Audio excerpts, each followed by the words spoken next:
Selamat pagi dulur-dulur sederek sedaya kadang sutresno. Sugeng dalu saha midhangetaken siaran saking kula. Nah, rahayu sadèrèngipun nggih. Jadi pada pagi hari ini saya akan membahas sebuah konsep yang mungkin bagi panjenengan semua adalah sebuah konsep yang sudah tidak asing. Apalagi bagi rekan-rekan senior Tesonaji di seluruh Nusantara. Saya kira konsep saya ini memang bukan sebuah konsep yang baru, bahkan bisa dikatakan sebuah konsep yang sangat sederhana. Jadi untuk pertama-tama, konsep saya ini adalah bertujuan untuk memperkenalkan atau mempromosikan tosan aji atau keris kepada rekan-rekan pemula agar mengetahui apa itu keris. Jadi langsung saja, monggo. Nah, jadi begini. Di yang bersama saya sekarang ini adalah pusaka ageman saya. Sambil rokok. Jadi pusaka ageman saya berdapur Naga Siluman Kinatah Emas yang saya beri nama Kiai Tarunolgowo. Nah, untuk masalah filosofi dari pusaka ini sendiri, mungkin di next video akan saya wedar dan saya akan bongkar apa saja material yang saya gunakan dan berapa lama waktu yang saya tunggu untuk membabar sebilah dulung pusaka ini. Nah, untuk konsep di video kali ini saya akan membahas tentang teori dasar apa itu keris dan apa itu tosan aji. Kenapa bisa disebut keris dan kenapa bisa disebut tosan aji. Oke, nah langsung saja. Di tangan saya sekarang adalah sebilah keris. Bisa disebut keris ini karena sudah nyandang jangkep atau menggunakan prabot. Jadi sudah bisa disebut keris ya dulur. Keris itu meliputi apa saja? Nah, keris itu meliputi warangka atau wadah penyimpan keris, deder atau handle, dan mendak atau bisa juga selut. Nah, di dalam warangka ini ada sebilah keris. Nah, ini adalah bilah keris. Mohon diperhatikan ya. Jika masih wujudnya seperti ini tanpa ada mendak, ada deder, itu tidak bisa disebut keris yang seutuhnya, nanging sebutannya adalah wilah keris. Nah, wilah keris ini adalah deder dan ini adalah warangka. Bisa disebut keris seutuhnya ketika sudah terjadi proses yang disebut curigo manjing warongko. Jadi curigo itu adalah keris, warongko itu adalah warangkanya. Jadi ketika bilah keris menyatu dengan warangka keris, itu sudah layak dan bisa disebut keris. Nah, mohon diperhatikan ya. Jadi ada beberapa istilah yang mungkin ya memang itu adalah bagian dari keris juga. Ning untuk nama pakemnya sendiri untuk keseluruhan ini adalah keris. Nah, kalau sudah dicopot begini, ini adalah warongko atau sarung keris. Dan ini adalah bilah keris. Ini adalah deder. Jadi wilah, kita kembali lagi, wilah, warongko, deder, dan mendak. Jadi ketika mereka menjadi sebuah satu kesatuan yang seutuhnya, baru bisa disebut ageman keris. Nah, itu adalah sebuah bisa dibilang hal sederhana yang mungkin sangat jarang sekali dibahas, bahkan sangat jarang sekali diulas di beberapa konten senior yang saya lihat. Ada beberapa konten senior yang sempat membahas itu nih, sepertinya sudah lama sekali. Dan itu juga saya jarang sekali melihatnya. Jadi jika sudah menjadi satu kesatuan seperti ini, itu baru bisa disebut keris.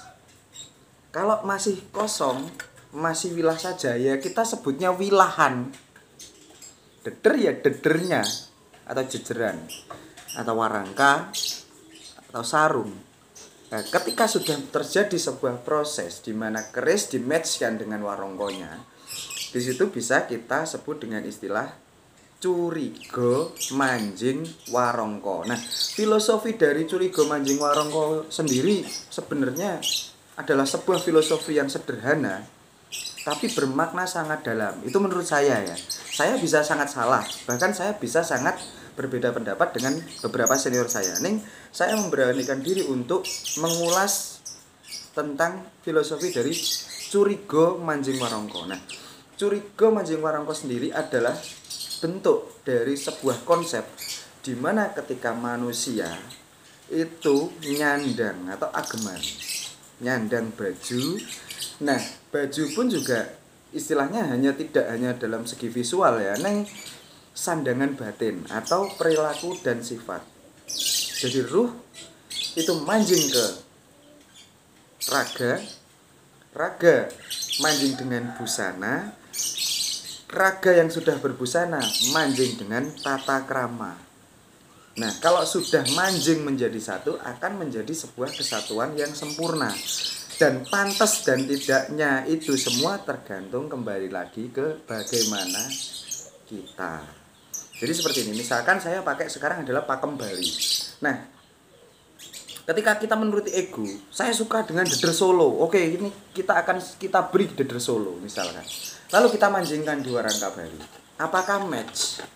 Menurut pakem tentu saja tidak. Tapi menurut kita pribadi itu akan match dan kita akan sangat suka. Kenapa? Karena itu kita menuruti hawa nafsu kita.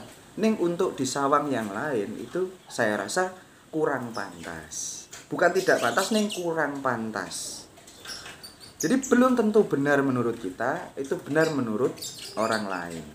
Jadi filosofi dari sebuah konsep curiga manjing warongko itu melambangkan bahwa simbol antara sebuah kesatuan dari beberapa aspek atau beberapa pelengkap. Jadi misalkan ada ruh tidak ada raga, itu juga kurang sempurna. Ketika ruh sudah beraga namun tidak berbusana, itu juga kurang lengkap. Ketika raga ruh sudah berbusana ning tidak diimbangi dengan perlakuan atau attitude yang baik, nah itu juga akan menjadi sebuah hal yang kurang pantas. Jadi saya rasa kita bisa belajar banyak sekali tentang konsep kehidupan sehari-hari kita di saat kita berkeris. Jadi berkeris atau bertosan aji itu sebenarnya mengingatkan kita dan menegur kita tentang menjalani sebuah kehidupan atau tata cara hidup yang baik dan benar. Bukan berarti saya cerita seperti ini saya tidak melakukan kesalahan ya, atau menjadi orang yang sempurna, tidak. Karena saya notabene adalah orang biasa yang juga memang punya kesalahan, punya miskomunikasi, punya misunderstanding dan sebagainya. Dan banyak sekali mungkin kesalahan saya pada jenengan semua bab tentang kaweruh atau tentang apa ya. Saya mohon maaf sebelumnya karena memang saya notabene hanya manusia biasa. Neng di sini saya mengajak kita semua untuk mengingat kembali bahwa nenek moyang kita mau meninggalkan warisan keris atau duwung atau tosan aji ini agar kita bisa belajar. Bahkan kita bisa lebih baik dari nenek moyang kita. Jadi nenek moyang kita itu berpikir jauh sebelum kita. Beliau meninggalkan semua teknologi, semua filosofi untuk kita itu karena beliau semua itu sayang pada kita. Untuk mengingatkan tentang cara hidup dan etika hidup yang baik dan benar. Ibaratnya seperti hubungan kita manusia dengan manusia dan manusia dengan Tuhan. Di sini saya tidak menggurui siapapun, saya mengajak kita untuk belajar bersama. Ning saya lebih suka ketika saya juga diberi sebuah pelajaran oleh jenengan semua. Jadi jangan sungkan-sungkan untuk memberi saya tahu tentang kawruh, jangan sungkan untuk menegur diri saya bila saya salah. Nah, kita kembali ke wilah atau disebut tosan aji. Nah, kenapa banyak sekali pertanyaan. Mas, kenapa keris itu kok namanya kok tosan aji? Nah, tosan aji atau besi aji itu bisa disebut besi aji itu karena besi itu sudah melewati proses yang sangat panjang. Jadi prosesnya mulai proses diwasuh, nyantong pamor atau ngelempit pamor, terus mapake wojo, terus nggapit wojo, nyaton, terus membuat ngeluk, terus ngerincik, pasikutan dan sebagainya. Itu prosesnya bukan proses yang sangat pendek, tapi melewati proses yang sangat panjang. Dibakar hingga memijar, ditempa, dan dibakar lagi, diwasuh hingga bersih. Itu mengingatkan kita pada sebuah filosofi kehidupan. Jika Anda ingin menjadi manusia yang sempurna, yang istilahnya bukan sempurna ya, maksudnya yang lebih baik, itu Anda harus tahan dengan gemblengan, dengan wasuhan, sehingga Anda menjadi manusia yang bersih dan kajen atau diajeni. Begitupun juga dengan besi. Disebut tosan aji atau besi aji karena sudah melewati proses yang sangat panjang, disiksa, digebuk, dibakar, dipijar, hingga menjadi sebuah besi yang sangat bersih dan lagi masih digebuk lagi, diulat menggunakan pamor. Pamor adalah wujud dari manifestasi pengetahuan dan doa. Jadi Anda sudah menjadikan diri Anda sebagai orang yang bersih, diulatlah Anda dengan ilmu pengetahuan dan doa yang benar, maka jadilah diri Anda orang yang diajeni. Jadi wong ingkang kajen itu bukan wong sing terus metu teko omah moro-moro kajen. Wah, itu enggak masuk akal. Jadi melewati proses. Wong sing kajen itu bukan dari dia kaya, bukan dari jabatannya apa, ning dari usaha beliau dalam mencapai yang disebut istilah kajen. Sama dengan keris. Nah, keris ini tidak akan mungkin seindah ini tanpa sebuah proses. Di mana proses yang saya sebutkan seperti sebelumnya tadi, diwasuh, disaton, diselorok, ukir rancang bangunnya, bahkan dikinatah atau sinrasah hingga menjadi sosok yang seperti ini. Nah, keindahan yang kita lihat semua itu tidak lepas dari sebuah proses yang sangat panjang. Nah, tak sambil ngerokok dulu nggih, nggak apa-apa toh, biar nggak formal-formal banget. Nah, proses pewasuhan pada tosan aji itu jika kita maknai mendalam itu adalah wujud dari pencerminan leluhur kita, mencontohkan bahwa manusia yang baik dan benar itu adalah manusia yang diwasuh dan digembleng. Setelah diwasuh dan digembleng menjadi manusia yang bersih, istilahnya polos, lugu, barulah manusia itu akan dipadukan dengan ibarat besi pamor. Dan dibentuk pamornya atau doa. Jadi pamor adalah pengetahuan, motif pamor adalah sebuah doa atau harapan. Jadi manusia yang sudah diwasuh dan digembleng itu diwasuh sangat bersih menjadi manusia yang polos dan ditambahkan ilmu pengetahuan yang luar biasa atau mempelajari ilmu pengetahuan yang luar biasa dan ditambahi oleh doa-doa orang di sekelilingnya. Dan menjadilah ibarat besi aji yang bermotif berdapur dan menjadilah manusia yang sangat berwibawa dan kajen. Bukan berarti orang itu ingin diajeni. Kajen dan ingin diajeni itu suatu konteks yang berbeda. Kajen itu di mana manusia itu merasa sederhana dan biasa dengan dirinya, ning orang lain menganggap dia itu adalah seorang yang istimewa. Karena bisa, ya banyak sekali, bisa ngomong, bisa memberikan pencerahan yang mendinginkan, bisa memberi motivasi, bisa memberi semangat. Nah, itu semua adalah wujud dari kesabaran, dari gemblengan yang orang itu dapatkan dari perjuangannya. Disertai dengan diskusi-diskusi dengan materi yang istilahnya bisa dipertanggungjawabkan kredibilitasnya, dan bisa saling mendoakan yang terbaik untuk sedulur lainnya. Itulah manusia yang kajen, yang sama seperti pengharapan empu kepada sebilah keris. Jadi keris itu tidak perlu di framing, keris sakti, keris gini-gini. Sebenarnya tidak perlu. Neng itu adalah sebuah kearifan lokal. Saya tidak perlu bercerita tentang keris saya ini. Keris saya ini sakti, saya babar dari besi kabudan dan batu meteor untuk pamor. Saya tidak perlu. Saya cukup menceritakan tentang kekaguman saya, tentang karya dari pembuatnya, dengan ide saya dan material yang saya kumpulkan. Maka penilaian mutlak itu adalah penilaian yang dilakukan orang lain. Jadi saya tidak bisa menilai pandangan saya atau opini saya dan saya paksakan agar orang lain mengikuti saya. Itu hal yang mustahil. Neng orang lain berhak dan bebas untuk beropini. Nah, itulah sama seperti empu membabar sebilah keris. Empu tidak akan pernah memuji berlebihan tentang kerisnya. Empu tidak akan pernah memuji dirinya sendiri, dia hebat. Neng orang lain akan menceritakan kepada orang lainnya dan akan diwariskan ke anak cucunya tentang kehebatan seorang empu dalam membabar sebilah duung atau tosan aji yang akan dimilikinya atau diwariskannya. Dan pengetahuan itu semua ya dari orang lain yang dianugerahkan ke empu yang babar pusaka tadi. Jadi tidak ada seorang empu atau seorang yang hebat itu mengakui aku hebat, aku handal. Tidak seperti itu.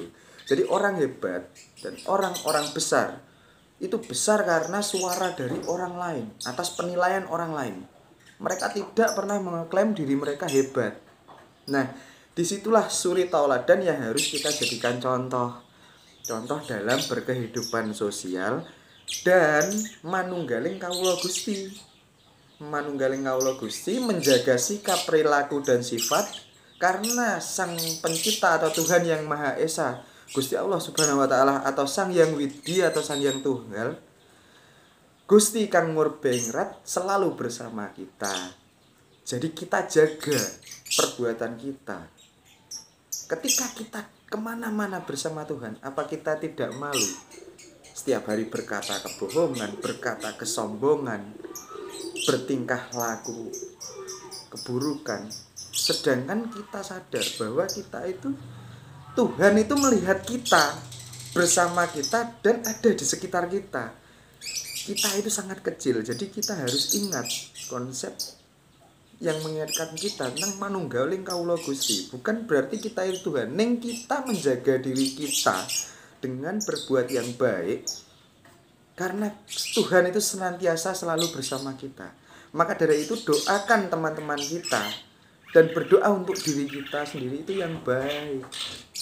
Mintalah bila perlu. Karena manusia itu diwajibkan untuk meminta. Neng jangan lupa minta nek terus yo Gusti Allah kesel rek. Yo matur suwun rek. Nah, kan seperti itu. Nah, itu mungkin sedikit pembabaran ngalor ngidul saya tentang pengertian keris dan tosan aji. Mungkin bila ada kurang lebihnya atau miss tentang argumen saya, mohon ditegur dan saya mohon maaf sebesar-besarnya sebelumnya untuk kesalahan-kesalahan yang mungkin sengaja atau tidak sengaja saya buat. Semoga tosan aji atau keris di Nusantara makin jaya dan makin dikenal dunia, dan generasi milenial semakin cinta dengan budayanya. Terima kasih. Rahayu, salam budaya.